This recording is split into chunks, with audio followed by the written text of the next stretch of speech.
বিসমিল্লাহির রহমানির রহিম। ৩টি লক্ষণ দেখেই বোঝা যাবে যে আপনি সুস্থ আছেন কি না। স্বাভাবিক খাদ্য গ্রহণ প্রক্রিয়া, স্বাভাবিক ঘুম এবং স্বাভাবিক মলমূত্র ত্যাগ যদি থাকে তাহলে বোঝা যাবে প্রাথমিকভাবে আপনি সুস্থ আছেন।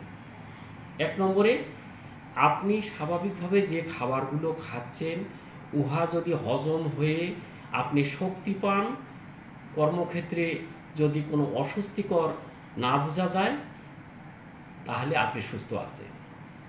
২ নম্বরে, একটি মানুষ ৬ থেকে ৮ ঘন্টা ঘুমানো স্বাভাবিক।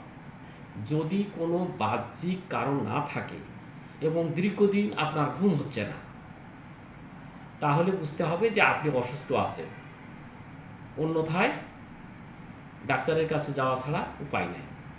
৩য়, সঠিকভাবে যদি স্বাভাবিক মলমূত্র ত্যাগ হয়, বিশেষ করে একটি মানুষ ১ থেকে ২ বার মল ত্যাগ করা স্বাভাবিক।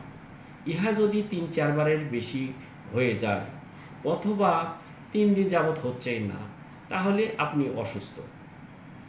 একটা মানুষ ৬ থেকে ৮ বার প্রস্রাব করা স্বাভাবিক, কিন্তু ইহা নির্ভর করে পানি খাওয়া এবং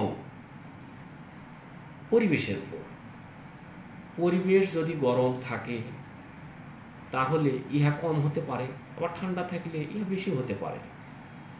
একটা মানুষ যদি ১২ বারের বেশি প্রস্রাব হচ্ছে এবং এটা বেশ কয়েকদিন যাবত, তাহলে এটা ধরে নিতে হবে অসুস্থ। আবার ৩-৪ বারের কম হচ্ছে, প্রস্রাবে জ্বালাপোড়া আছে, তাহলে অসুস্থ। অর্থাৎ স্বাভাবিক খাদ্য গ্রহণ, ঘুম এবং মলমূত্র ত্যাগ স্বাভাবিকভাবে হলেই ধরে নিতে পারেন আপনি প্রাথমিকভাবে সুস্থ আছেন। আসসালামু আলাইকুম।